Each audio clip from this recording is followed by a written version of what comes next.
Okay, good afternoon, Mayor Benji Magalong. Thank you very much, Mayor, for joining us. It has been quite some time na gusto ko kayong kausapin. Of course, the pandemic and many things came in between, but thank God, maraming salamat sa Diyos. Finally, we have this opportunity to catch up again, Mayor.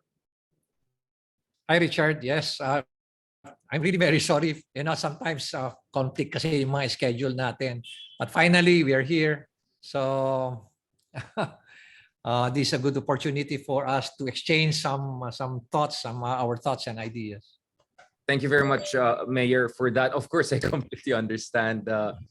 We have had the privilege of talking to many mayors and officials throughout the years, and we're very realistic about the load of commitments you're also under. So, salamat, Mayor, for giving us the time. Now, let's go right into it because ang dami natin pwedeng pag-usapan. Of course, just for disclosure, I come from Baguio. We are family friends in many ways, but of course, we're always objective about how we assess things. Just for the sake of transparency, I have to say that, of course, I care a lot about Baguio, and that's why I also felt na mahalaga na kausapin ko po kayo. But the other reason, of course, Mayor, is, and I'm not saying this because of our shared background and all, is because many folks, many journalists, many bloggers, many people who have met you, who have talked about you, who have researched about you, are very impressed about what you're doing in Baguio, and they're really hoping and that you'll succeed, and they're batting for your projects, etc. Kaya sabi ko, ako na Baguio boy talaga, I have to get you talaga on the record and get down to this. But of course, what also makes you very interesting, Mayor, is your background. All those years you had in law enforcement service,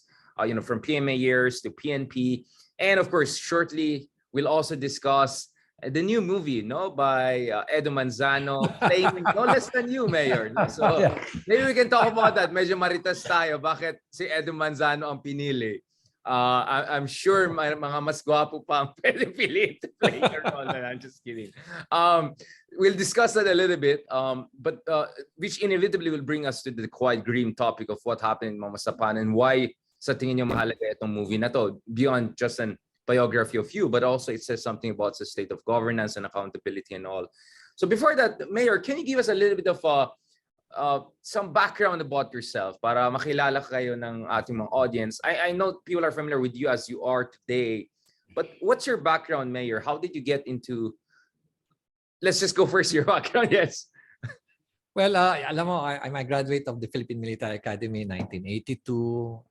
I was born, I grew up, and I studied in the city of Baguio. Kaya talagang...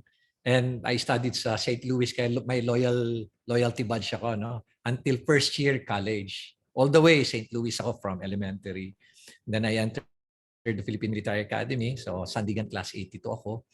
And then I was in the Philippine Constabulary. Then nung inintroduce na yung PNP law, I decided to pursue my career sa Philippine National Police. Bakit sa police Mayor? Sorry for cutting you there. Bakit hindi sa military? Because I know, you have Senator Bato de la Rosa also went from PMA to the PNP, but a lot of people in the PMA tend to go to the military, right? Or maybe not. Tell us about that. Well, alam mo kasi yung Philippine Constabulary, it's you're performing the job of a armed forces military, right? And at the same time, paramilitary ka rin. You're performing the job of a police. Right. So looking at our career, I decided na mas aligned ako dun sa Philippine National Police. In fact, most of our Philippine Constabulary colleagues, siguro probably 90%, really decided to join the Philippine National Police. Kasi aligned na aligned dun sa career mo eh. Kasi pag pumunta ka pa sa military, baka meron ka pang delay pa. Tapos sayang yung experience mo sa police work. At aside from that, mas challenging yung trabaho ng Philippine National Police. Nandun ka sa investigation, you work closely with the community, nandun din ang law enforcement, very challenging lahat yan. So on my part, I believe na talagang suited ako sa trabaho ng Philippine National Police. Mayor Magalong, what was it in the law enforcement service that really attracted you? Did you have a family background along those lines? Did you have friends or peers who encouraged you? Was there like a movie you watched or some idol you had that inspired you? Because usually that's the story, right? For people getting into types of public service. Yes, nobody in the family is related to, is connected with the military. My family are a family of engineers. My brothers are both engineers. Yung father ko is an engineer. So I was really pursuing a career sa technical. Right. Kaya nga nagkaroon pa ako ng first year sa college only to find out later na bigla akong niyaya ng isang classmate ko. Right. Halika na, pasali tayo sa mag-PMA tayo. Anong gagawin sa PMA? Magmarcha-marcha lang tayo, meron na tayong sweldo. Sabi niya sa akin. But to cut the story short, I passed, he failed. Naawa nga ako sa kanya. Pero yun Did na. he end up as engineer? Pursue ko yung career ko na doon sa In fact, hesitant pa ako sa una. Kaya lang na-challenge lang ako ng isang professor ko sa St. Louis University nung nakita niyang patakbo ako, papunta ako sa isang examination ng PMA. Nakita niya ako, sabi niya, Magalong, anong ginagawa mo? Bakit ka tumatakbo? Sabi ko, sir, punta ako sa exam, kukuha ko na exam ng PMA. Huwag ka nang kukuha doon. Hindi ka papasa doon. Lit-lit mo. Sabi niya. So, na-challenge ako doon. Yes, na-challenge ako doon. That became one of the challenges na talagang I have to prove myself. So, after graduation, the first person, immediately the following day, graduated today, the following day, the first person that I visited was my professor sa PE. Professor, yeah. And I thank him. Hindi ko siya inaway, hindi ko siya binastos. I thank him. Kasi kung hindi yung na-challenge ako, challenge siya ako, baka hindi ko tinapos yung PE, baka nag-resign na lang ako. Yeah. So that was the motivation to prove the naysayers wrong, no? It's a belly, it's a fire in the belly that really helps you through and through. Mayor Magalong, of course, your entry, we're talking about 1982, right? Benji na lang. Kuya Benji na lang tawag mo sa akin, Chair. Mayor Magalong. I'm also saying this, Mayor, because people are wondering, sino kausap ko, because you're only getting the audio on my live right now, while later on pa ma-release itong full, no? So I'm also saying this for the purpose of people na sit in sa discussion natin, Mayor. So obviously 1982, no? So 1986 kayo natapos sa PMA. I mean these were really a transition years, diba? We're going to 78 political transformation. I entered the Philippine Military Academy 78 and I graduated 1982. 1982, but of course the first years na pumasok po kayo, sorry, nakala ko mas bata pa kayo, diba? That was a compliment. Thank you for the compliment. Yeah, that was a I wish I can say, yes, you're right. I'll be lying. Mayor Benji, so you come out at 1982, but of course that was also a big year. We're talking about assassination of Benigno Aquino not long after, and then the political transition and all. As someone in the law enforcement agency, how did you straddle those years at the personal level, not politically, but at the personal professional level also? Alam mo, when you were a lieutenant, my first assignment was this Ambra. Right. And ang trabaho namin doon was military. We were running after the communist terrorist groups. Right. In fact, my first year I was wounded in Abra. I was wounded. Mm-hmm. And nung nawunded ako, itinago ko sa family ko. Tinago ko sa family ko. They knew about it after 1 year. Right. So purely military operations yung ginawa namin doon. Nothing related to the Philippine National, to the police work. Until ang naramdaman ko na lang yung police work ko when I left Abra. Siguro mga 4 years after, saka nala ako na-expose sa police work. So 1987 na po. Yeah. I was still in the Philippine Constabulary, pero doon ko lang na-realize yung investigation, intelligence. Most of my job in the Philippine Constabulary was focused on operations and intelligence. Right. And Mayor Benji, so from your assessment, because you were there at the very crucial years of transition, no? So we're going from Constabulary to Philippine National Police. What is your assessment of that? Your analysis of that overall in retrospect, and as someone who's been really in the thick of action throughout those transition years? Well, alam mo, Juan, ang laki ng pagkakaiba ng what I mean is yung capability ng Philippine Constabulary as compared to the Philippine National Police now. Ang laki. Alam mo noon, kulang-kulang lahat yung mga gamit namin, uniform namin. Right. Um, Sa constabulary po. Oo, nung Philippine Constabulary, marami kaming abusado. Hindi Right. totoo yun, yung sinasabi na we are more disciplined nung Philippine Constabulary. I don't agree with that. Right. I don't agree with that. Ano? Eh noon nga, pagdating na ng tanghali, nagiinuman na doon sa opisina. Right. Oo, ganoon. Ibang-iba ngayon. Ang layo ng pagkakaiba. Noon, alam mo, kumisan may mga sundalo kami na-involve sa yung indiscriminate firing para sa nakakapatay ng because of that incident, may mga namatay na civilians. Karamihan sa kanila mga reprimand, admonishment lang o demotion. Right. Now, pag talagang na-involve ka sa ganyan, dismissal ka kagad, kakasuhan ka pa ng criminal and administrative case. Mas maganda talaga ngayon. Malayo ang pinagbago pagdating sa discipline, pagdating sa capacity, capability, malayo na. And at the same time, yung check and balance and pati na yung what I mean is in the aspect of administration, gumanda. Although alam natin na marami pa rin pulis talaga na may mga pulis pa rin tayo, mga tiwali. Pero mas malayo nun. Ibang-iba nun. Noon, if you form, let us say, one company that's about 120 people, seldom do you see two people wearing the same uniform. Tapos nun, nakabigote kami, haba ng buhok namin. Pag mag-ooperate kami sa bundok, ragtag army, naka-pajama, naka-civilian. Tapos wala kaming maayos na mga load-bearing vest. Kung bibili kami ng maong, ipapatahin namin, doon namin ilalagay yung mga namin, yung mga yung mga bala namin. Tapos yung wala kaming combat boots gaano doon, na supply, ang gagamitin namin rubber shoes lang o kaya nakachinelas kami. Ganun na itsura namin noon. So medyo bara-bara, medyo riff-raff. Precisely, precisely. Right. Kaya ibang-iba na ngayon. Look at the uniforms now. Look at the police now. Cars, yung mga kotse ng police din, maganda. Lalo sa Baguio. Maganda yung mga kotse. Yes, Richard. You'll be proud. Pati equipment. Noon, mag-ooperate ka, isang radyo, dalawang radyo. My God, dalawang radyo sa isang kumpanya, dalawang radyo. Pag may nangyaring insidente, halos hindi ka makakontak.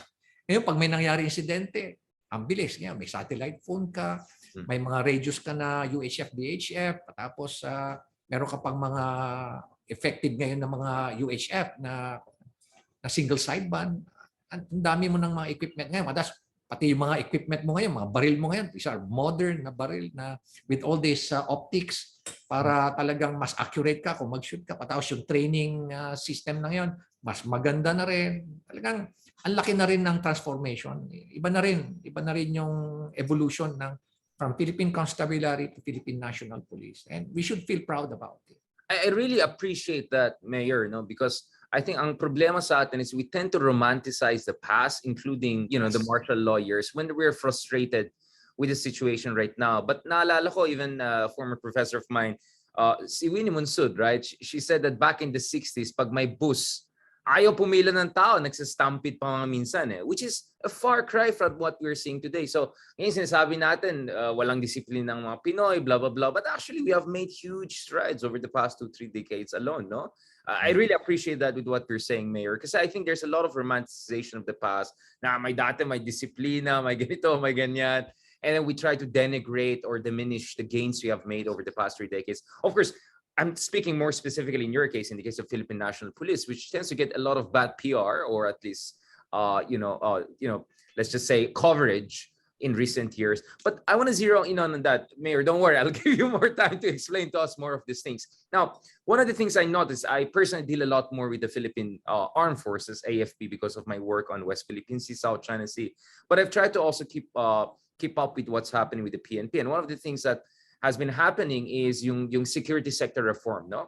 Yung SSRs, no, which really help to professionalize, to uplift yung level of professionalism in both AFP and also Philippine National Police. What is your assessment of that, Mayor Benji? Because later on, of course, you'll be a very senior member of the Philippine National Police, the head of essentially running the intelligence and investigation matters What is your assessment of security sector reform, professionalization of PNP?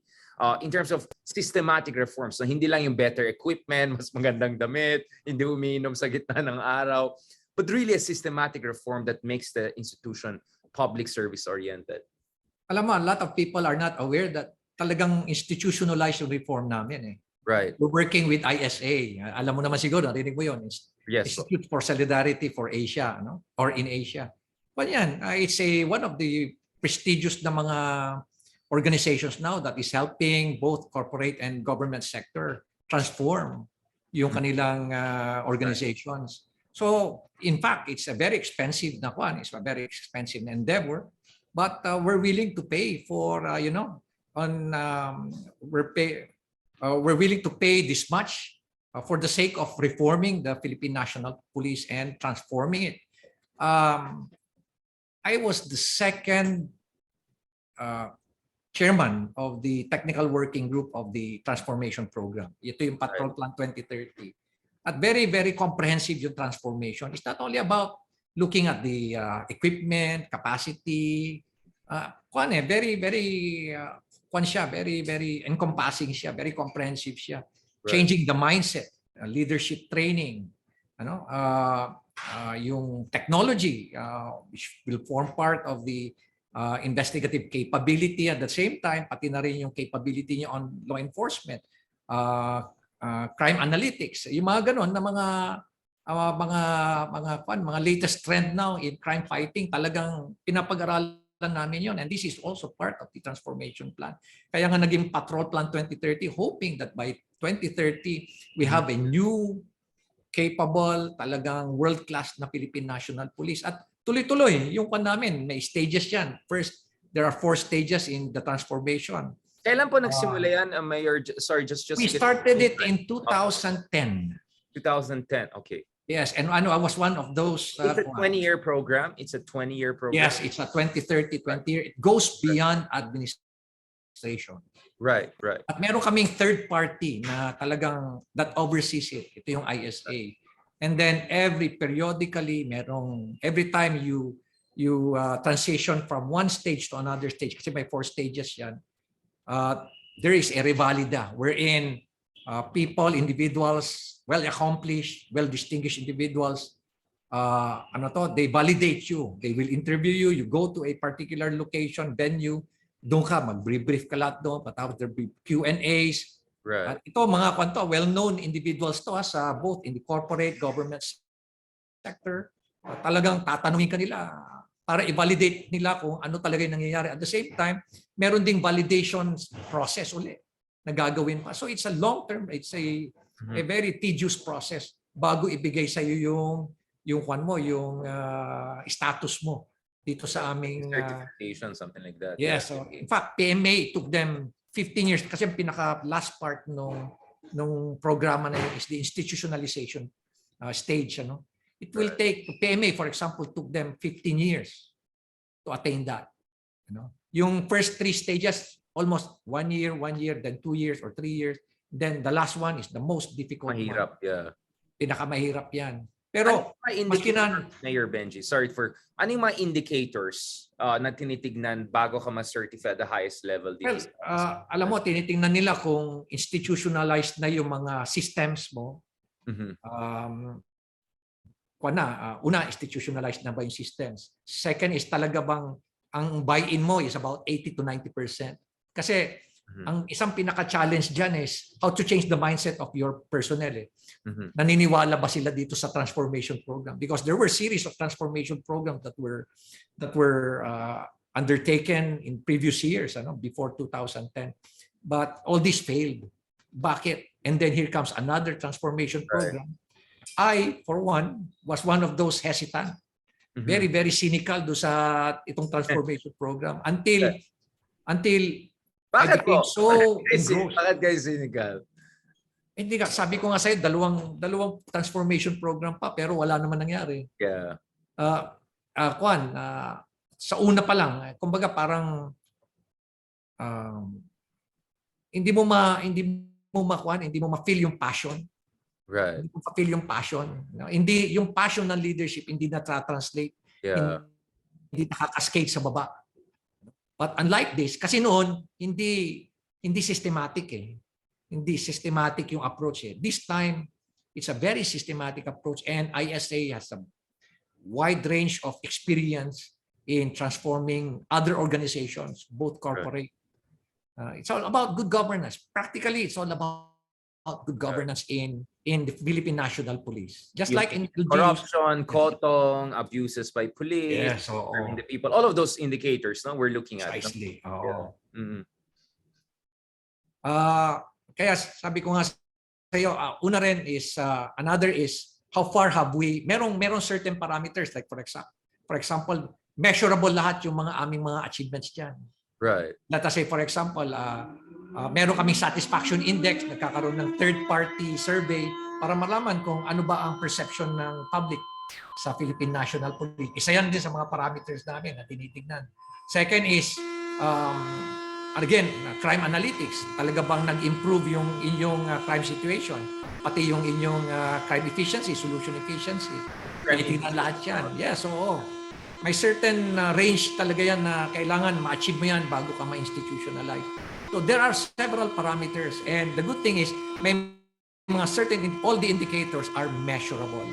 Unlike in the past na may indicators pero di mo na measure yung outcome eh. Puro output ka lang na output, pero yung outcome hindi mo na measure. This time talagang well-defined yung may measures. Methodologies to assess kung may improvements na Precisely, yes. Sorry, Yes, I think Mayor, that's the medyo right may alarm yata sa inyo, hindi ko narinig. I mean, I don't this is the 5 o'clock. It's a 5 o'clock thing. Now, Mayor, going back to this, of course, these are also the years that you rise through the ranks, become the head of essentially the investigation units at PNP. Things seem to be going in the right direction. Nakausap din natin si General Manny Bautista, for instance, about the security sector reform sa Oplan Bayanihan sa AFP. So 2010, 2011 to 2014, 15, things were going fine. But 2015, of course, is I think a year that stands out in your life and also stands out in the political life of the Filipino people. At ito po yung trahedya sa Mama Sapano. Could you tell us, Mayor Benji, what was your position then? And I talked to President Aquino about this, a few years ago, because I raised some criticism about the situation, and the president was very, God bless his soul. He was. You could see, he wanted to say his piece of history, But of course, for me, I want to also hear it from the other side, or alternative side, let's rather call it, and it's from your side, Mayor Benji. So, Mayor, can you tell us a little bit? I know it's a very complicated things. Ang dami nangyari, my comprehensive report.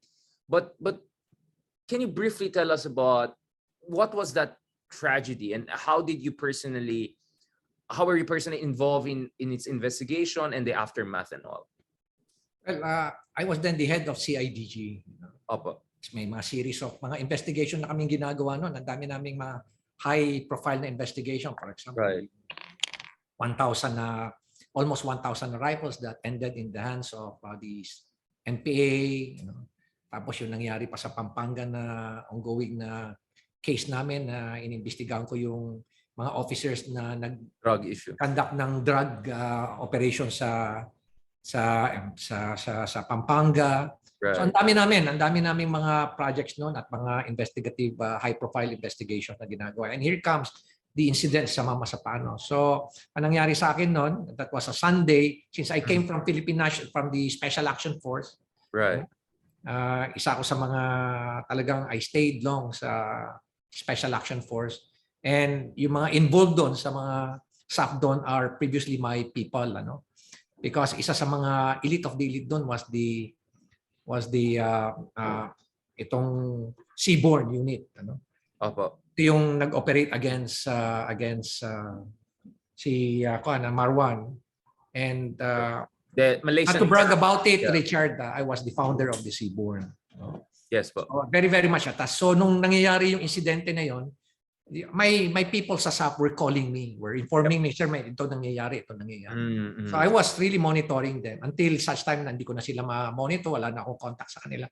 Only to find out in the evening, ito na yung nangyari. So late in the evening, tinawagan ako ng OIC, si General Espina, Benji, biyahe tayo sa Cotabato, sabi niya. join me. So early morning, talagang sumakay kami. Kasama namin sila former Secretary Rojas at si General Gasmin. Takbo kami doon. Ano? At pagdating nga namin doon, we were briefed about this incident. Tapos talagang everybody was surprised kaninong authority na nangyari yung insidente na yun. Ano? And then finally, dahil nga napapagalitan na, nasisigawan na si General Napeñas, ay inamin na niya na, sir, we have the authority. The authority came from no less than the president. So nagulat lahat. Ano? So nagkaroon kami ng isang closed kumbaga parang executive session. After that, nung executive session, nag-announce si Secretary Rojas na we will be creating a board of inquiry. During that time, hindi pa nga namin alam what is a board of inquiry. Only to find out later nung nag-research ako, nagtanong-tanong, it's a fact-finding team. Pero ang tawag niya kasi doon is, alam mo naman, galing sa corporate world din si Secretary. Tawag niya board of inquiry. But it's actually a fact-finding team.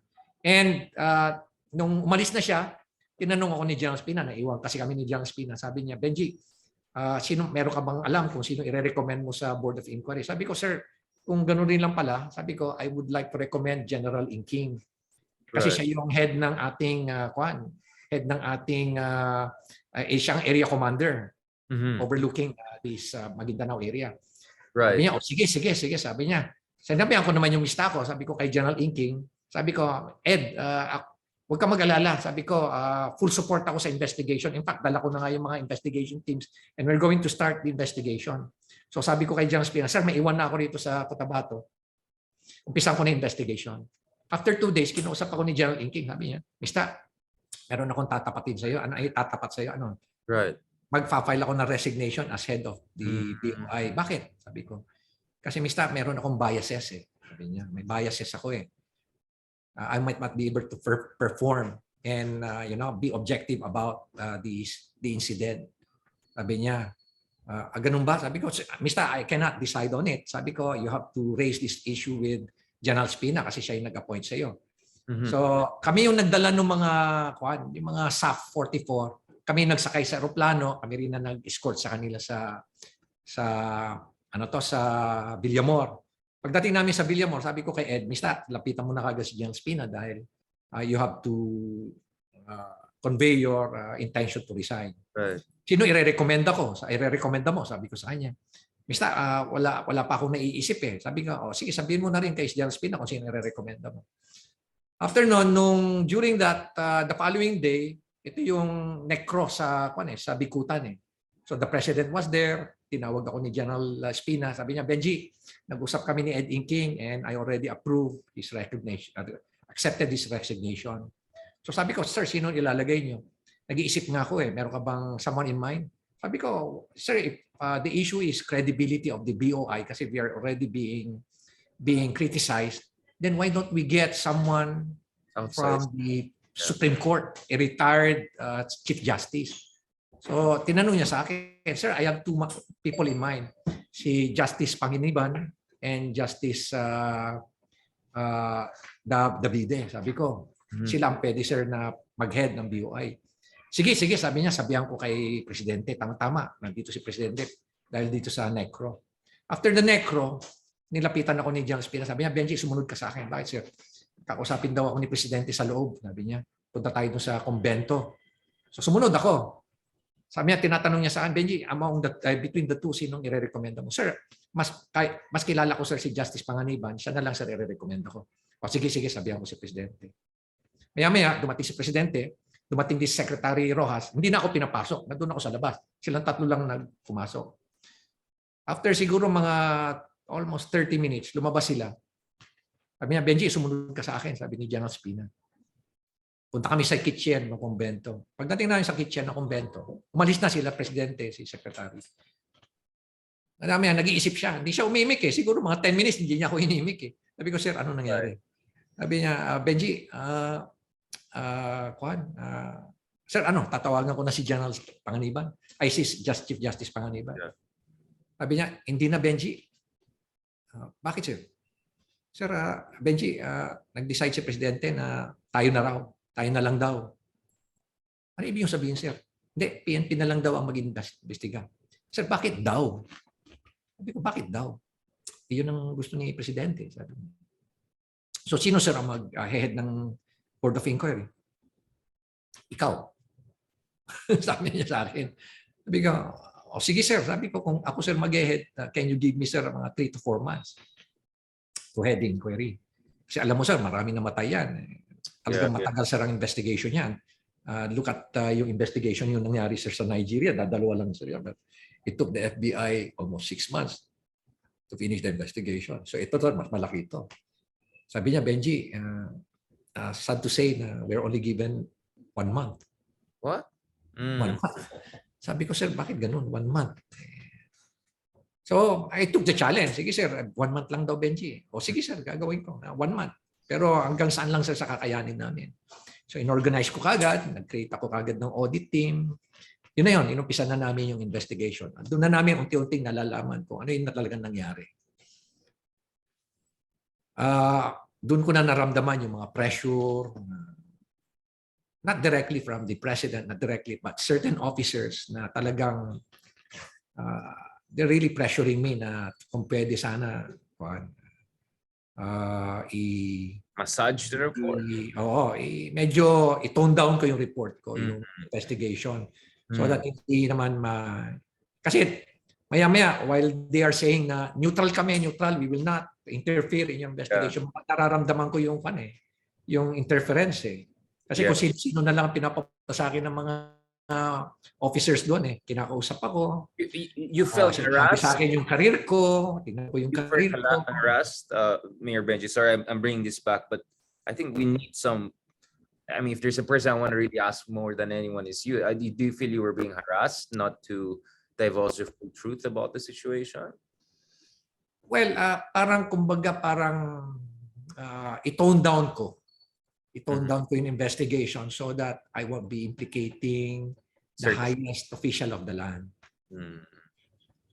Parang ganun eh. Kaya lang, dun sa investigation kasi is talagang lumalabas eh. Lumalabas talaga na equally responsible din siya sa ibang mga officers na were involved in that operation. Mayor, if we can just put in the simplest way, I know this is a long paper, long investigation. People can probably check that. Maybe you can make recommendation for people who want to go to the details and all. But what went wrong here? Was the operation rushed?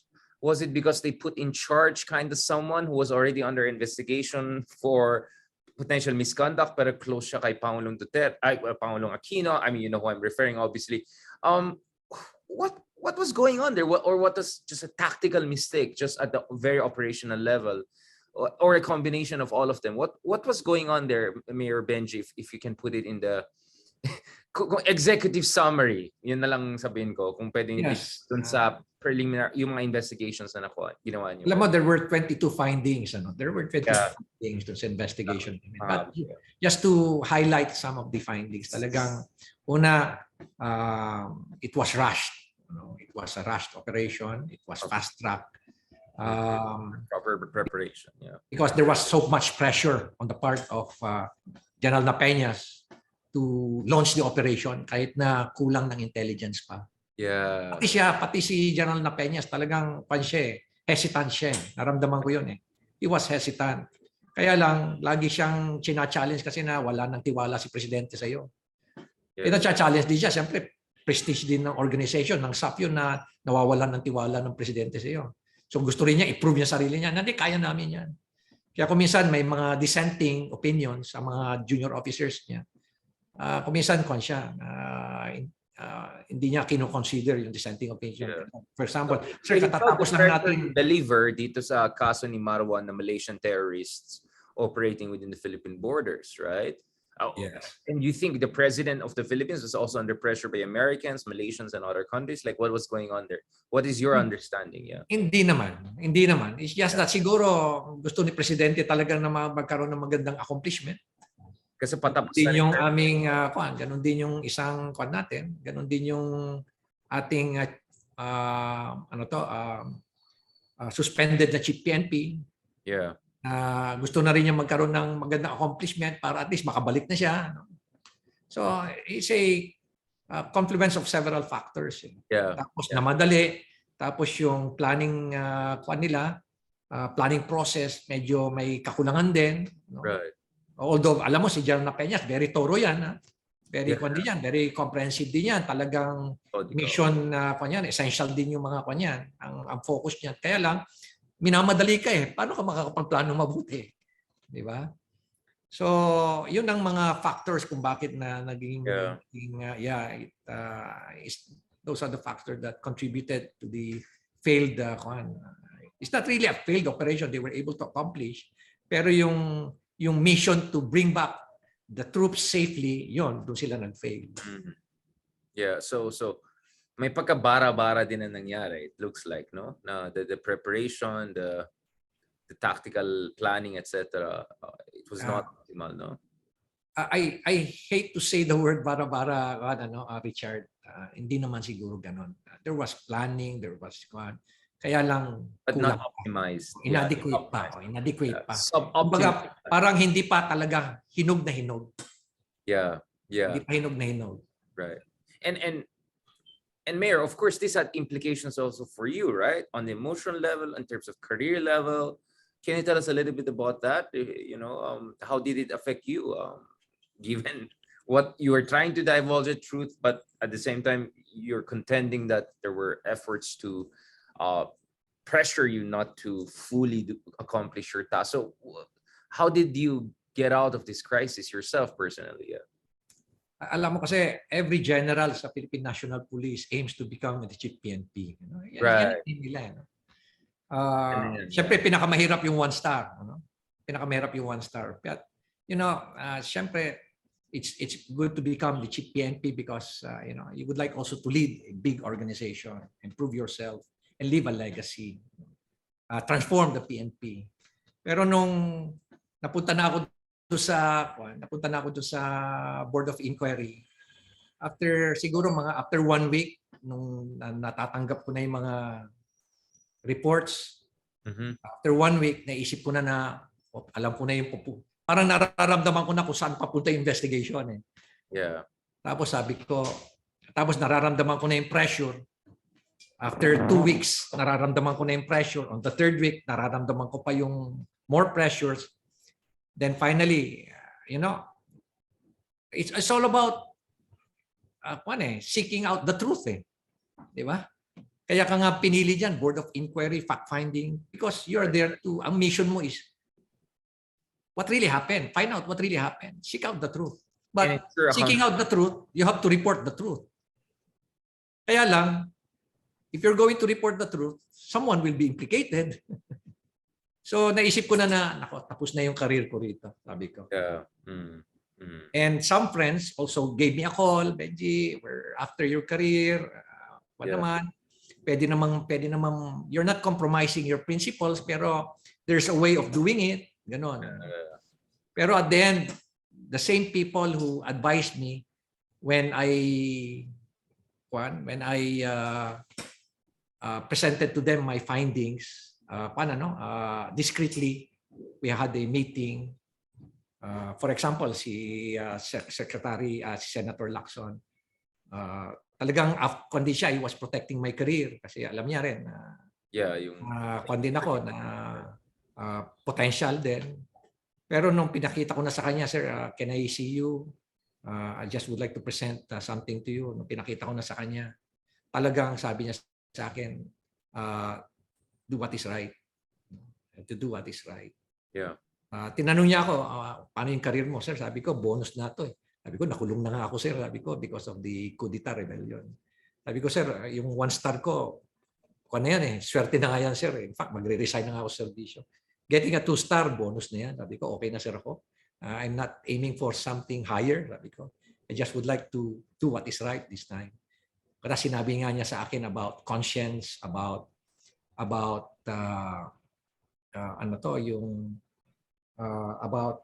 career and about conscience. Binanggit niya sa akin 'yan eh. Na yung conscience will be a lifetime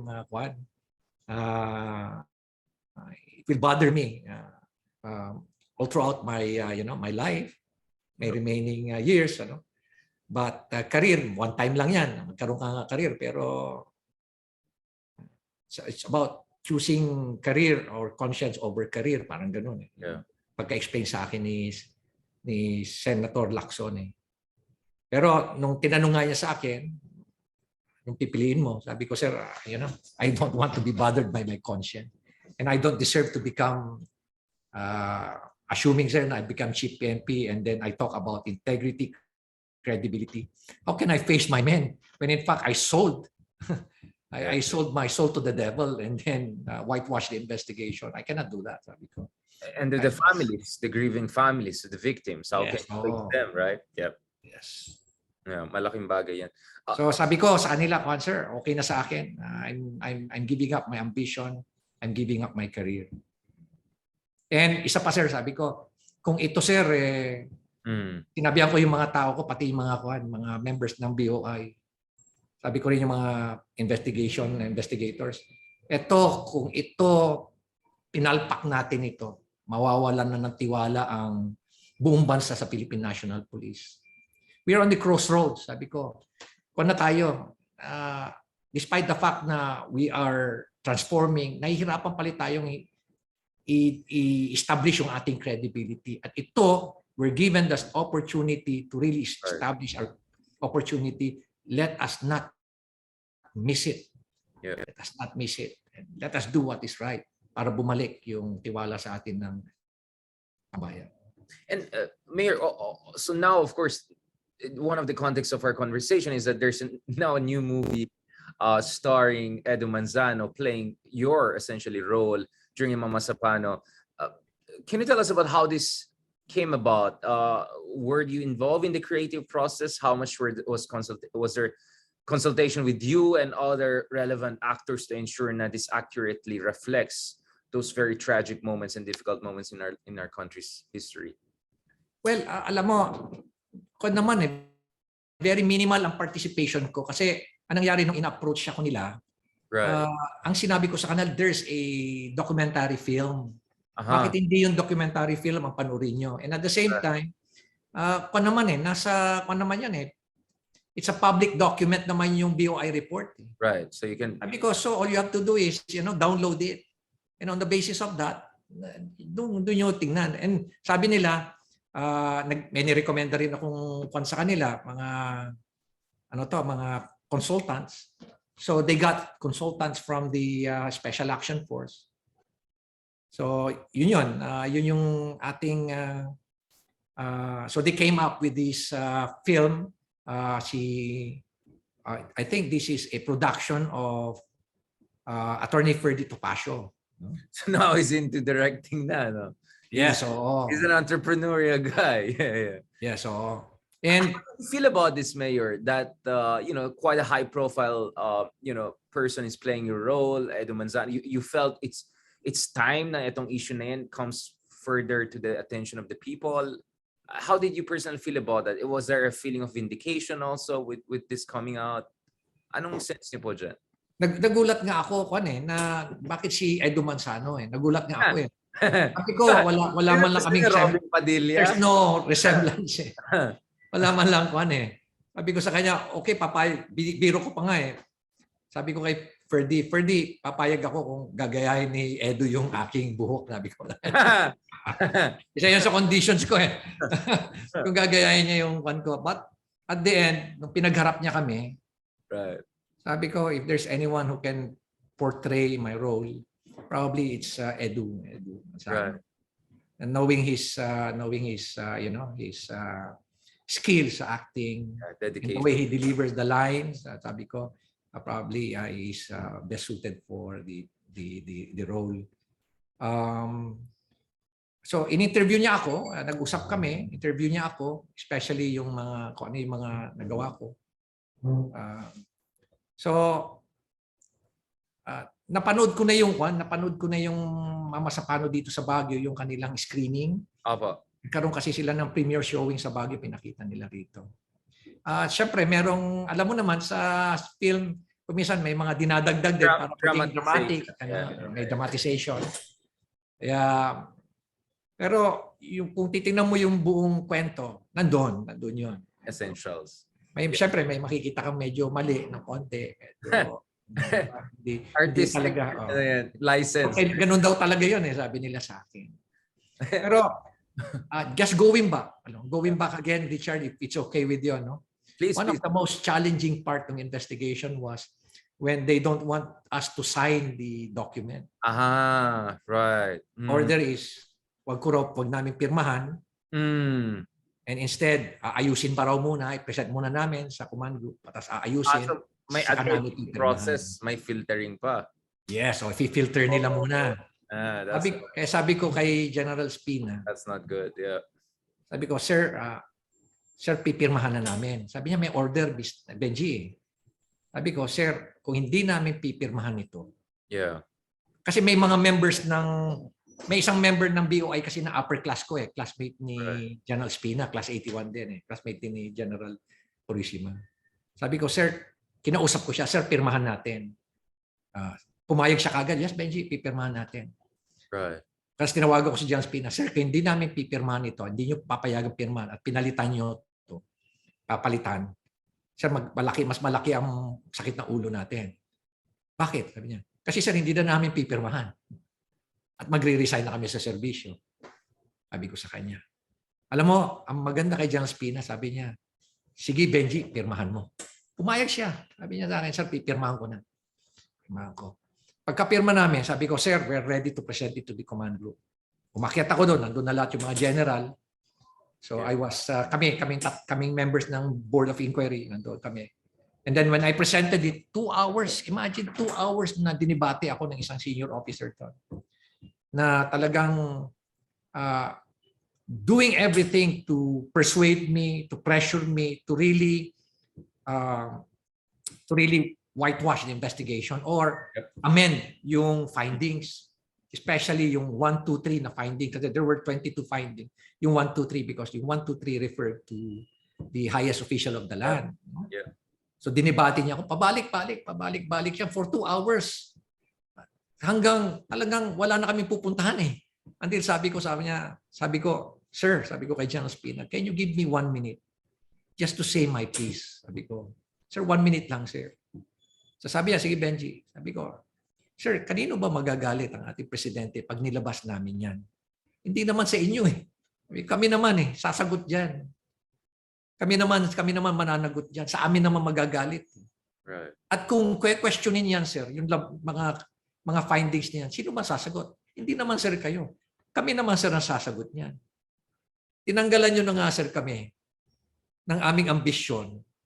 Pati na rin yung career namin, sinacrifice na namin. Pati ba naman kredibilidad at dignidad kukunin nyo pa sa amin? Yeah. After saying that, alam mo, kumindat sa akin yung isang general doon, yung head ng DICT, ng Directorate for Investigation, kumindat sa akin. Tapos si General Spina, nagnad sa akin. Naramdaman ko na yung kanilang suporta. At yung ibang general naman, nagbigay ng thumbs up sa akin. Doon na tumahimik na yung isang senior officer na talagang namimilit talaga na siguro feeling ko talaga merong instruction sa kanya Yeah, looks that's really troubling.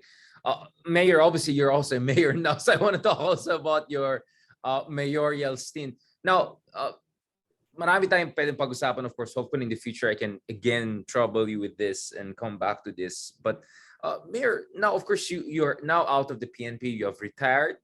You were arguably deprived of your deserved position of being the PNP chief. Nonetheless, you'll find a second life, right? The second career, and that's this in politics. What made you decide to join the political fray, the electoral politics fray? Good question, Richard. Hanggang ngayon ako nag-iisip nga ako bakit ako Yeah. Well, anyway, not a lot of people are aware that after my retirement, I was in the corporate sector. Right. 3 months after I joined Steel Asia, tawagan ako nung owner, kinausap ko nung owner ng Steel Asia. Steel Asia is the biggest steel company sa Philippines. Right. So tinawagan niya ako, invited me to join the company. Akala ko as consultant, only to find out as an organic. Una, I was the head of the strategic expansion because there's a 104 billion expansion program Right. 10-year expansion program. And then, after mga 8 months, nagpaalam na ako kasi inappoint din ako ni Presidente as member ng motherboard ng PNOC. Right. So I was performing 2 jobs pero dinivulge ko to, talagang full disclosure ako eh. Pinayagan pa rin nila ako to be part of Still Asia. Tapos kinuha rin ako ng isang company that's going to build during the time. Ito yung company na may OPS eh, original proponent status na magbibuild ng subway train na Makati. I was the independent director. So I have several consultants also. BPI, I was with other companies as consultant. So I had a good life. Financially, economically, I had a good life. Times 10 what I'm receiving from Public hindi lang service. times 10 eh. More than pa nga eh. More than what I received from the Philippine National Police. But you know what? Now that I became mayor, I finally realized because I keep on reading. I am a book reader. I like books on leadership management. There are books that says leaders seek a higher cause. Yeah. Seek a higher cause. And now finally I realized na when I was in the corporate sector, kasi dati ako yung head ng expansion and then I was after 8 months yung owner mismo kasi nung nalaman niya nagre-resign na ako sa Still Asia, sabi niya, Don Benji, bakit? Kasi sir, loaded na sir ako sa PNOC, sa board. Meron pa sir akong ganitong trabaho, sabi ko sa kanya. No, Benji, we have some plans for you. We're going to make you Senior Vice President for Operation. Right. So napilitan tuloy akong nag-stay ulit ako sa Still Asia for another almost 1 year. And then finally, every time I go home, every weekend, umuwi ako dito sa Baguio, people approach me, Mayor, why don't you run for kasi ito yung mga kandidato and we want something to happen in the city of Baguio. We want change in Baguio City. So I've been meeting with groups. Ayoko talaga. Sabi ko, hindi ko linya yan. Happy with my life sa corporate. Until siguro mga 1 month before the filing of candidacy, medyo naswesway na ako ng maraming tao. Until siguro mga 2 weeks, I decided na kaya nga meron pa akong hesitation no. Kaya nga last day ako nag-file eh. Wala akong lineup, wala akong congressman, wala akong vice mayor, wala akong councilors eh. Wala lahat eh. This is Except for my neighbor. 2018, Mayor? That was in 2018, yeah, when I filed. Right, yeah, 2018, yeah. Kasi 2019 yung elections. Opo. Except for my neighbor na naawa sa akin, sabi niya, Mayor, wala kang kasama. Ako na lang yung councilor mo. Kaya lang ang pera ko. Wala ang pera ko. Sabi niya, a few 100,000 lang yung pera ko. Sabi niya, okay lang ba yan? Sabi ko, alika na, sama na tayong dalawa. Wala tayong kasama. So that, ngayon going back, and now that I'm mayor, I finally realized na, true enough, leaders seek a higher cause. It's not about money. It's not about finances. It's not about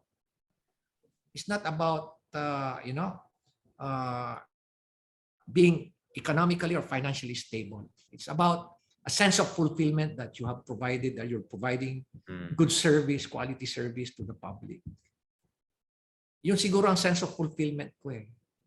Pero syempre, kung minsan naiisip ko, ang sweldo ko 126, 180,000 pesos. Ang take-home pay ko 126. Ang effective take-home pay mo mga 30 to 40,000 lang kasi araw-araw ang daming humihingi. Right. Unlike, sabi ko nga sa iyo, sabi nga ng isang tao doon sa Still Asia, yung sweldo mo dyan, sir, parang 3 araw lang dito. Yeah, right. Sabi nga niya sa akin, parang 3 araw lang dito yan, sabi niya sa akin. Pero it's about that sense of fulfillment. It's different. It's different type of they're very distinct type of satisfaction that you can feel inside you. I would say na this is my world. This is really my world. But of course, iba rin yung Challenge. I want to be with my family. I want Right. spend more quality time with my family, with my grandkids. Yun naman ang hinahanap ko, Richard, na wala. Honestly, talagang kumisan doon ako na-frustrate. Kulang na kulang. Mayor Benji, again, it goes back to that fire in the belly, no? From the moment you were running to PMA to take that test and you had your naysayers. Dito naman sa Baguio, did you also have your share of naysayers, and how do you think you have proven them wrong? Just the same way that you proved those people questioning your PMA plans wrong. Did you also have a similar moment? People who were skeptical now you can make this transition into political office. Baguio is a big city, big problems, a lot of issues to deal with. Can you tell us a little bit about your experience so far in your assessment? Yeah. Changing yung transition ko from military or police to the local government. Right. Hindi naman ako nagaanong nahirapan. Honestly, Richard, hindi naman ako Comes naturally. Yeah. Yeah. Nahirapan ako dun sa changing the mindset of your people. Yep. Kasi alam mo, traditional politics, no? Yeah. You know, public service is always linked to politics. And you have to change that. Yun ang binabago ko. Can you just imagine, bago mayor ako, people approach me, go to my office, Mayor, ito yung i-appoint mo kasi campaigner mo ako, supporter mo ako. Yep. Ako, Mayor, yung kuwan sa iyo, ako yung kumuha ng ganitong karaming boto sa iyo. Pwede ba i-appoint mo yung anak ko sa gano'n? Pero kung titingnan mo naman, based on merit, talaga ang baba ng ranking. Mga gano'n, di ba? O kaya, may mga nasa nabutahe, pretending to be on your side, pero actually, nandun pa rin yung politics sa kanila na 3 years ka lang. Now, nag-institute ka ng change, ang kuha nila sa akin, sayawan lang natin. Anyway, 3 years lang yan. Yeah. Yung mga ganon na mindset, yun ang napakahirap baguhin. How did you deal with that, Mayor? Well, you know, it's all about leadership by example. It's leadership by example. Leadership by example. Yeah. And you have to accept the fact that people just simply don't like you. You cannot please everyone. No? Right. Every time you institute change, maraming opposition dyan. Right. Pero ang importante rito is when you show them na this is the change that we are undertaking for the local government to be able to create a better Baguio. You have to share with them your vision. Basically, yung vision mo is to create a better Baguio. And you have to make sure that that vision has substance, has content. Kailangan ipakita mo yan. And so, nung una, nahihirapan talaga ako. Pero if they see the change, nararamdaman nila, nakikita nila, and they see na you're leading by example. Like for example, corruption.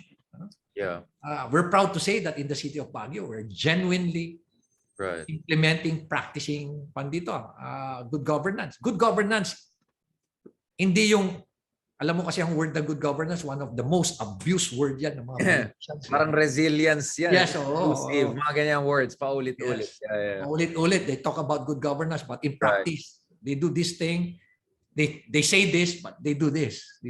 Right. Here, talagang you walk your talk.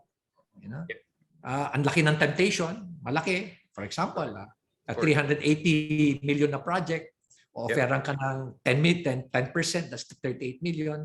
Mag-a-advance na sila. Kailangan na ni Mayor ng pera para sa re-election niya. 30 million, baka pwede na.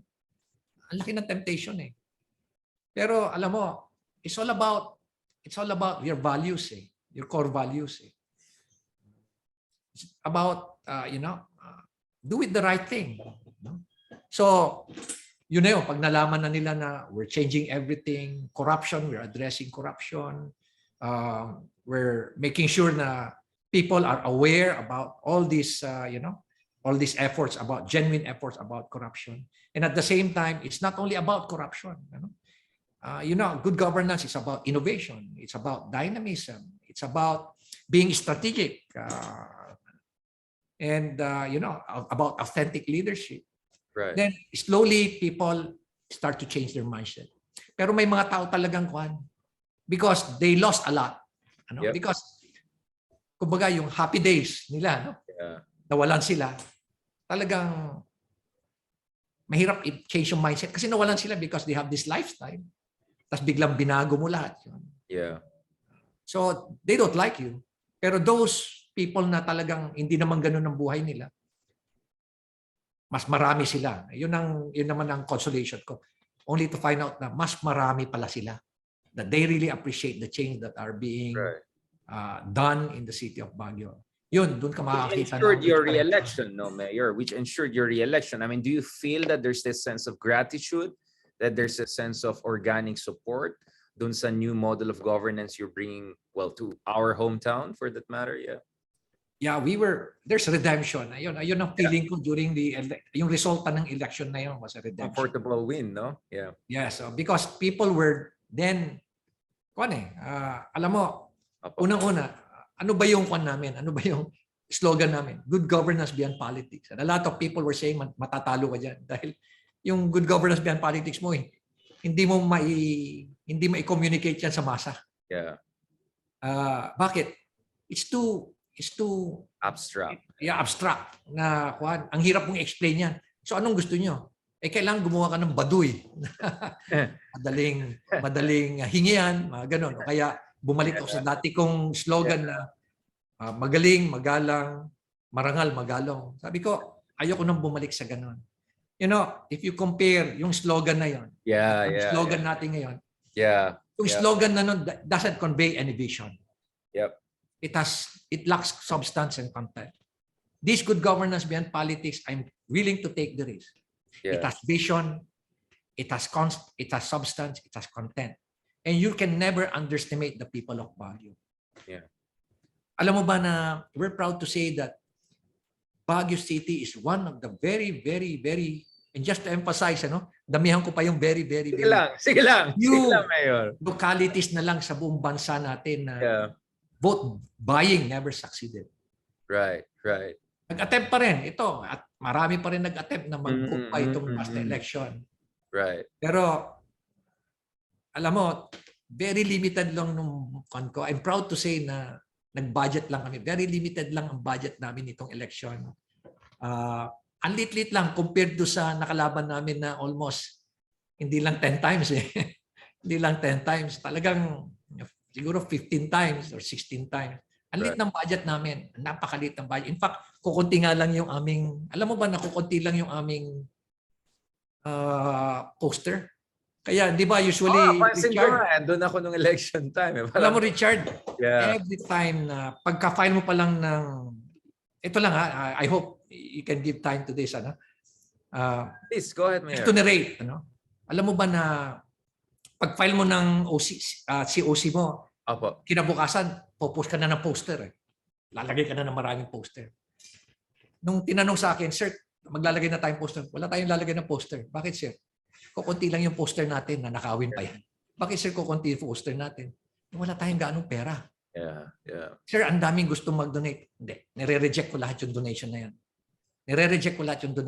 Sabi ko, we would like to show them na dito sa Baguio, wala talagang hindi nagsasucceed ang vote buying.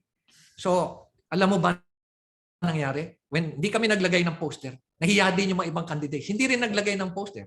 Kaya pansin mo, ang linis-linis.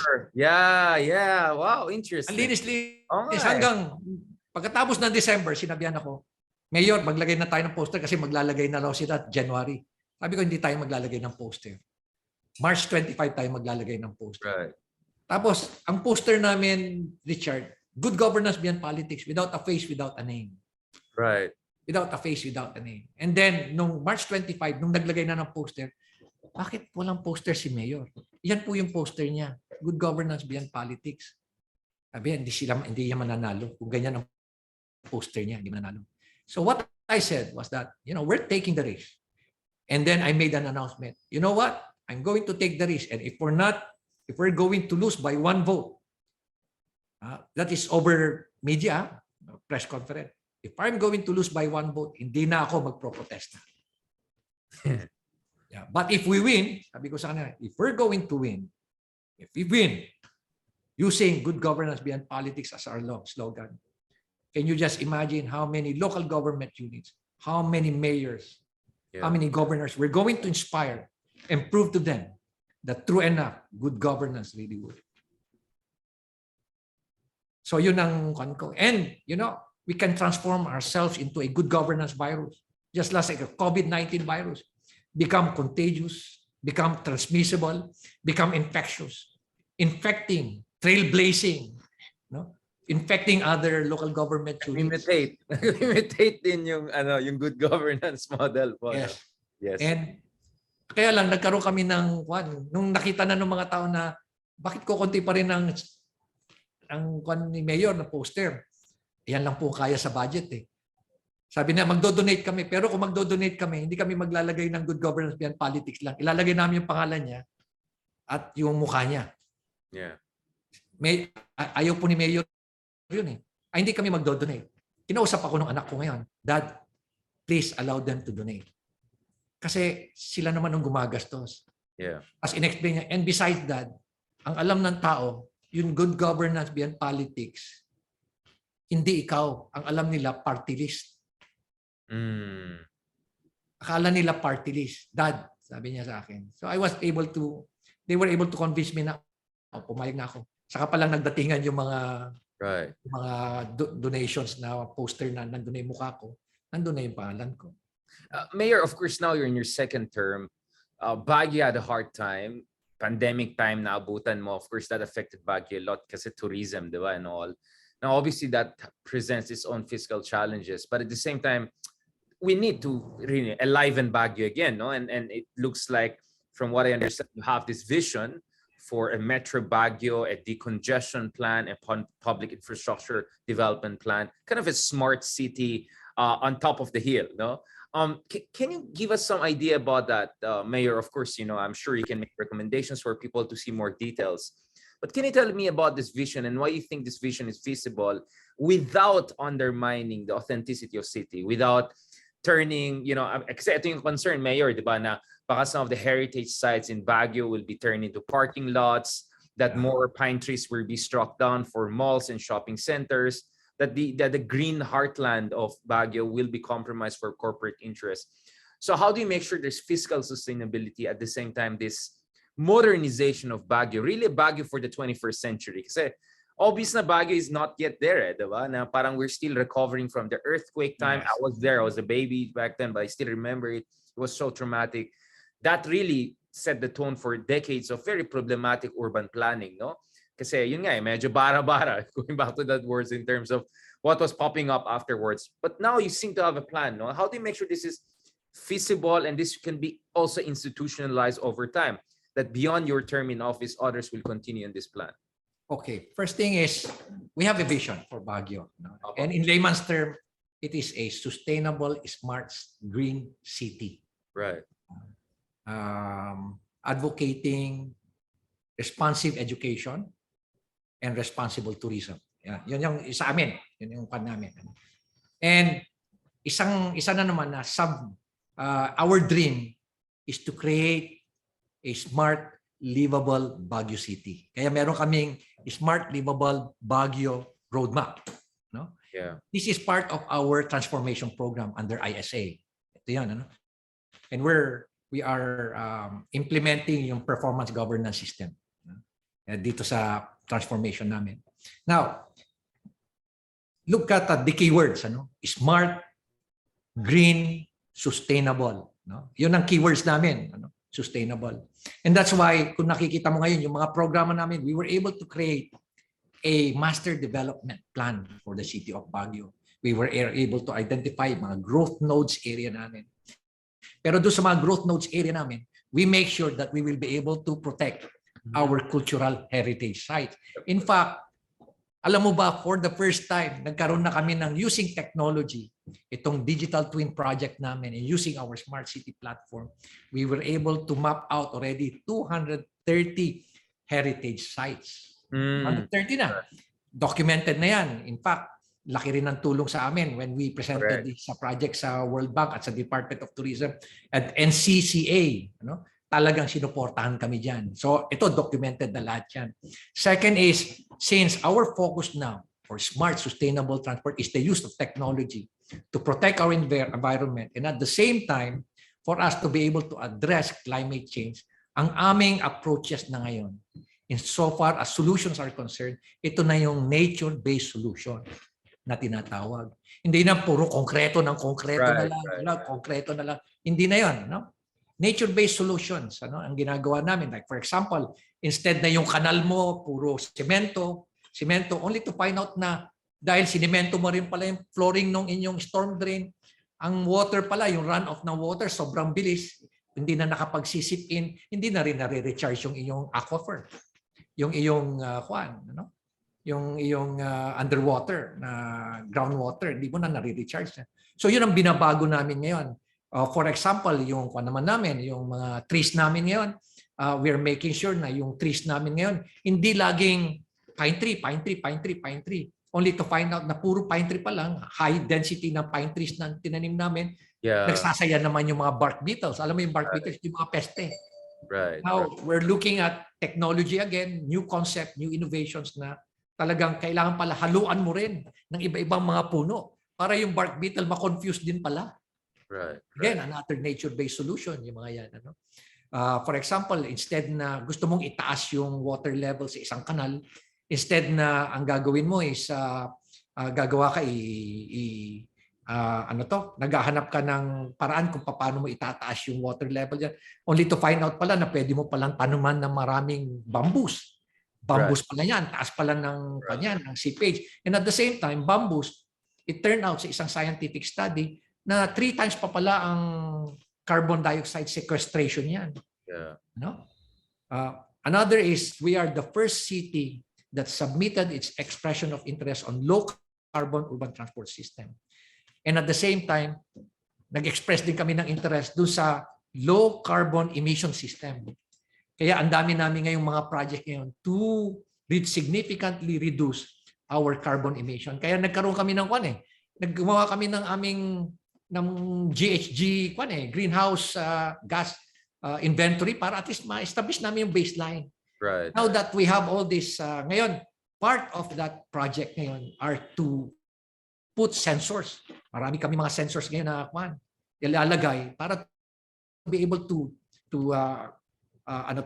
capture our data on a daily basis, especially on carbon emission and itong pollution, air pollution, air quality. Yun ang gamit ng aming smart city system. Yung smart city system namin is not about safety, it's not only about crime. It's a very comprehensive system. It's a platform that allows you to collect all this data on a daily basis on governance, on economy, on agriculture, on environment, on traffic situations, on governance as well. Ang daming system. Agriculture, for one, is another system that can be integrated in that. And on a daily level, nakakapture mo yung data. Now, every time gagawa ka ng strategic plan to address strategic issues and problems, syempre, kailangan mo ng data. It should be data-driven. Data-driven public policy. Science-based, di ba? Yes. Data-driven. Hindi yung gagawa ka lang ng gut feel mo lang, di ba? Now, ang nangyayari kasi, previously nangyayari nung became mayor, ang unang tanong ko is, we have this strategic problem. Pwede bang, ito yung strategic solution natin, but we need data to be able to come up with a strategic plan. Bibigyan kayo ng data na outdated. Sabi mo, ang tanong mo ngayon is, pwede bang bigyan nyo ako ng latest na data? How fast can you derive or generate all this data? Sir, it take us 6 months to 1 year. Bakit ganun? Kasi sir, ganito yung process. So this time, with that smart city command center namin, platform, we'll be able to generate all this data so that at any given time, na kailangan ko ng analytics, kailangan ko ng data and generate analytics for us to support yung aming strategic plans. In just a matter of minutes, hours, we will be able to generate all this data. Right. And Mayor, besides, sorry. Richard, just to add, please go. We are the first city in the entire country that has a smart city command center, a smart city platform, and which the first of its kind in the entire country. Mayor, we're about to end this interview. Ang dami natin pag-usapan, but I want to ask you on this, kasi napapansin ng lahat, yung traffic infrastructure problem in Baguio, it's reaching some crazy levels. I maybe have a different take, but what's the solution there? I mean, how reasonably do you think we can mitigate that problem and decongest the city and make sure we have sustainable public infrastructure and transportation system? Richard, mahirap yan, but please, Mayor, give us hope. Richard, if you compare yung traffic situation in 2019 or earlier and the traffic now, same, the traffic now, makikita mo na noon hindi gumagalaw yung gridlock ang tagal Yeah. Yung gridlock eh. Ngayon may traffic pero gumagalaw. Mhm. You know why? Because, alam mo, ganito yan eh. Baguio road network was designed only for 7,000, originally for 7,000 Exactly. Exactly. vehicles. Sabihin na natin na nag-improve tayo siguro 20,000, good for 15,000 vehicles. Ano ang number of registered vehicles in the city of Baguio? 41,000 Right. plus another 15,000 motorcycle. That's 56,000 registered vehicles in the city of Baguio. Every year, wala pa yun ha, Baguio residents lang yan. Tourist Every year, how many tourist vehicles come up to the city of Baguio? Based dun sa aming computation, around 450 to 480 vehicles a year. Right. So what are we doing now? 480,000? First, yes, 480,000. 1,000, yeah. Yes. Kasi nag-average tayo ng mga 3 million to 3.5 million a year. Yung Yeah. pre-pandemic figure. 3 million to 3.5 million a year na turista yan. And translated to vehicles, nandiyan sa range na yan, 480,000, 450,000. Pasensya ka na, gumagan ako kasi ang daming lamok eh. Yun nga. Check what's going on there. Sige lang, Mayor. Go ahead. I'll turn on the light lang. Sobrang dark na sa akin. Please go ahead. Mayor. Hindi, nakikita kita, maliwanag ka rito sa akin. Maliwanag ka rito sa akin. Surprisingly. Please go ahead, Mayor. Yeah. So, alam mo, ang dami namin ginagawa. One is, we're now pursuing a smart mobility transportation system and we're working with the Singaporean team. There's a Singaporean company that is half-owned by the Singaporean government. They provided us all this technical assistance. We were able to craft our smart mobility master plan. We had it approved last January. We're now going to pursue it. And this will be a joint venture among 3 entities. Local government of Baguio, ST Engineering of Singapore, and finally with Metro Pacific Tollways. Right. Isa yan, So, isa yan sa project namin. Ito, kung ano yung nakikita mo sa Singapore, halos ganun yung concept sa Singapore. Parking buildings, electric vehicles, AI managing our traffic. It also includes non-contact apprehensions. Yeah. It also includes management of parking and road users system. Yun yung smart mobility. Pero i-tweak namin para ma-customize namin sa situation ng siyudad ng Baguio. It will be the first of its kind in the city. Second is, meron kaming Green Walks project. Green Walks means we are making the city a walkable city. Kaya nakikita mo, napansin mo ba yung mga sidewalks natin, in-improve natin? Nakita mo may mga yellow line. Para pwede tumakbo. Yes, so nakikita mo may yellow line sa gitna. Right. Those yellow line are for those tiles. Tiles yun. Fairness. Very expensive tiles. Those are for the blind. Right. And we are building more of this. At nakita mo na rin na tinatanggal na namin yung merong rice, yung deep rice na mga, kuha na siya ngayon, slope na siya ngayon.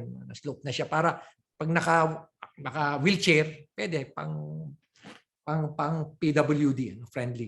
Right. Another is we are also modernizing our jeepneys now, slowly. It's still a challenge kasi wala pa tayong nakikitang electric vehicle. Pero may mga cooperatives na, jeepney cooperatives na ngayon na nag-ship to Euro 4, Euro 6 na mga vehicles na. Pero ang talagang ultimate na objective natin is electric vehicles, and we're working with the United Nations Development Program because we're the first city that submitted its expression of interest on carbon emission, low carbon emission system. We're working with the United Nations Development Program. We're also working with the Korean government at yung government ng Japan for us to be able to really find out what would be the most suitable electric vehicles for the city of Baguio. Another is itong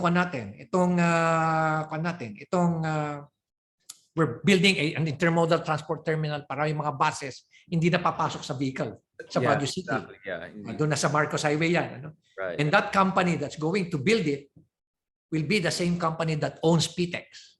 Kita mo na yung PTEX. It's the same company that na nag-build din ng Cebu International Airport at yung Clark International Airport. That's so very reputable. Very good. Megawide.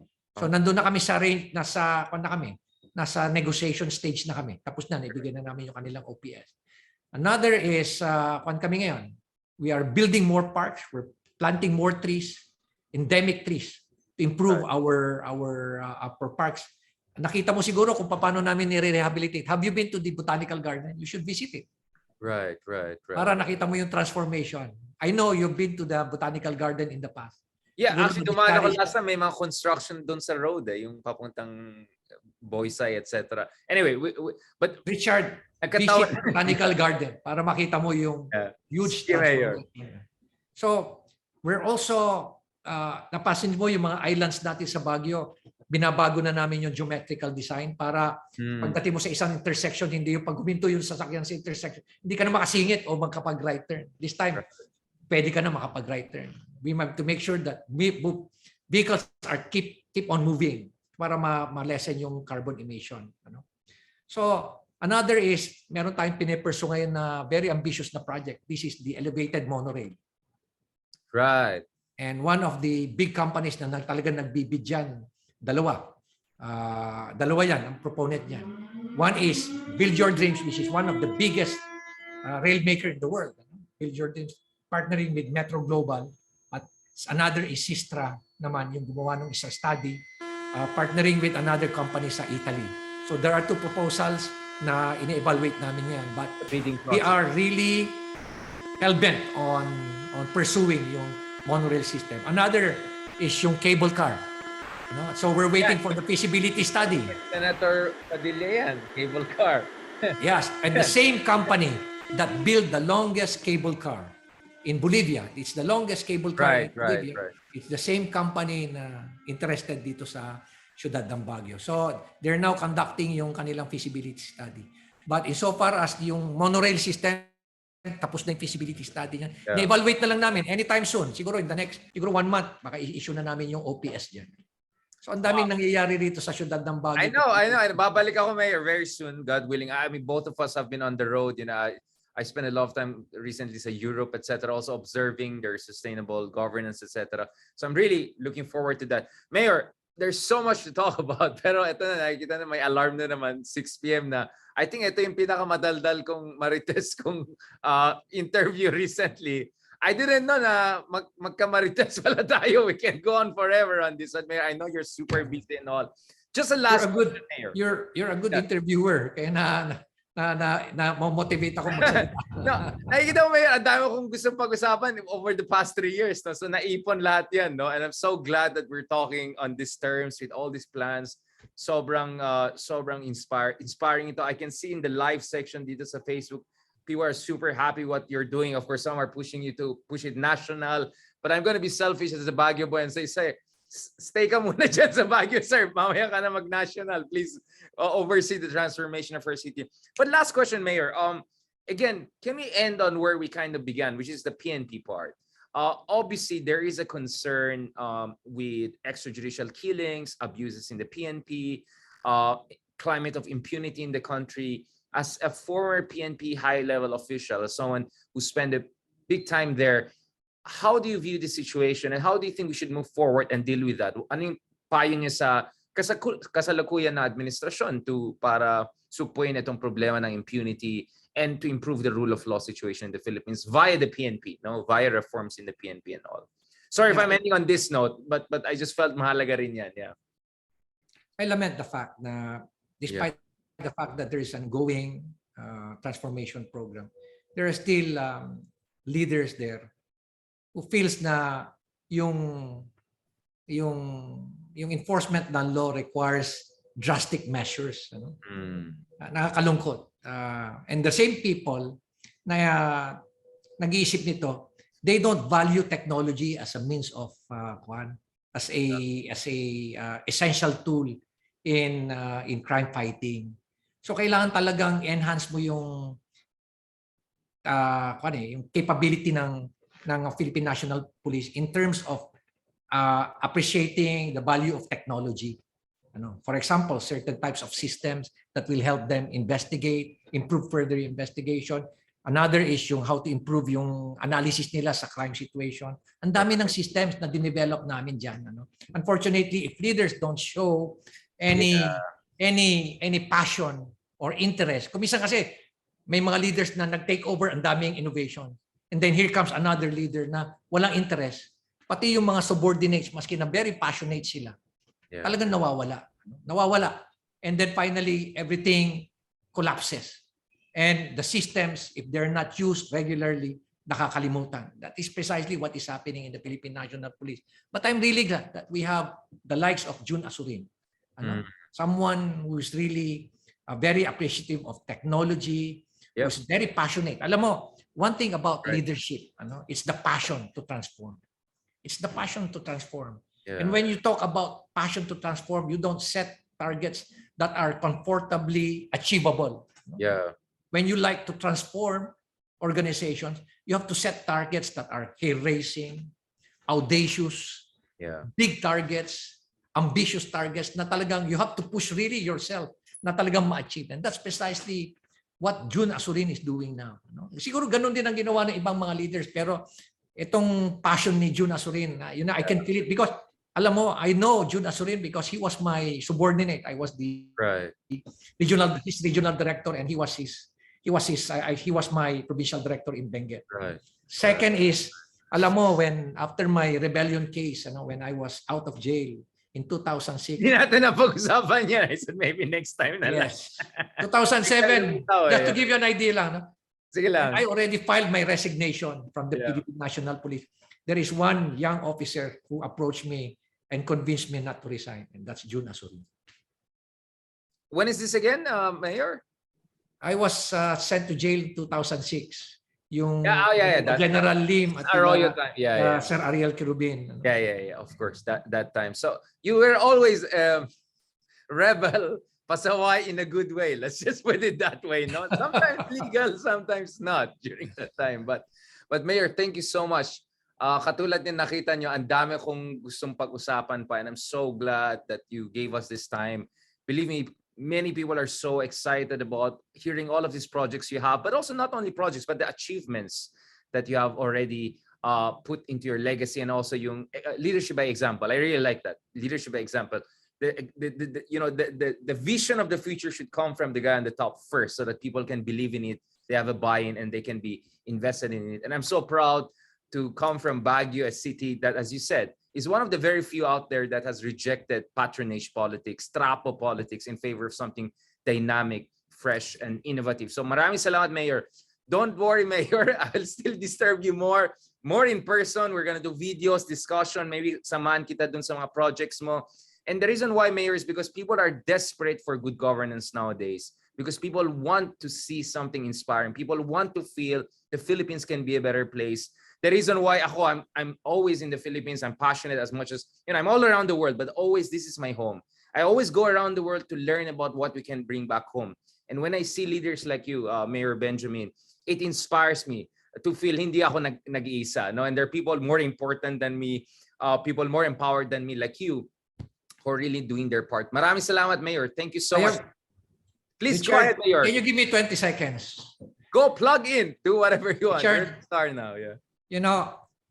I keep on saying age should never be a factor in leadership. And I'm now encouraging the youth to become leaders now. They should never believe in those people who says you are the future leaders of this country. Now, I see in you, Richard, because I'm looking for someone who can be a potential leader of the city of Baguio. No pressure, and the mere fact that you are well respected by our institution, one of our well-established institutions, UP Baguio. Now I understand why you have a very good reputation. You are a future leader. You are a future mayor of the city of Baguio. I hope you can consider it. If there's anyone among you who can be a leader in the next 3 years, develop your potential leaders. I'm willing to step aside and not to pursue my political career anymore and give it to the young people. Because if there's anyone who can really institute change in the city of Baguio, it's the young people. It's the youth.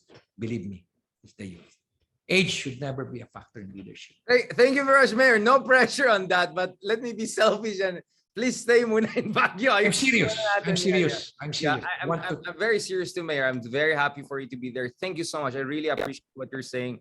Really, what we're trying to do with these conversations, Mayor, is hindi lang tayo, no, but we want to inspire a whole generation of new leaders, no? Hindi lang future leaders, but now leaders, next 3 years leaders, next 6 years leaders.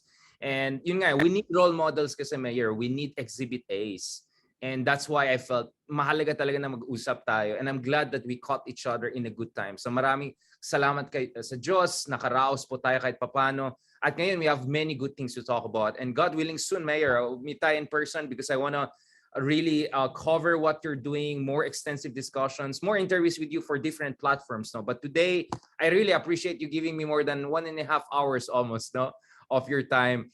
I'm glad to see a kindred spirit, makulit din, fire in the belly, at madaldal din. I really like it, Mayor. I really appreciate your time. So hopefully you'll still give us the opportunity in the future. I'm sure many people have questions and suggestions and all if forward ko sa inyo. But I'm sure you also know how inspiring our conversation has been and how your projects have been. So ituloy mo lang yan, Mayor. Please, wag mo muna ipasok yung iba. Ikaw muna, ayusin mo yan. And then you will force us to continue in your footsteps. Yan po ang gusto namin. Maraming salamat, Mayor. God bless po. Please take care. Have a good day. Maraming salamat.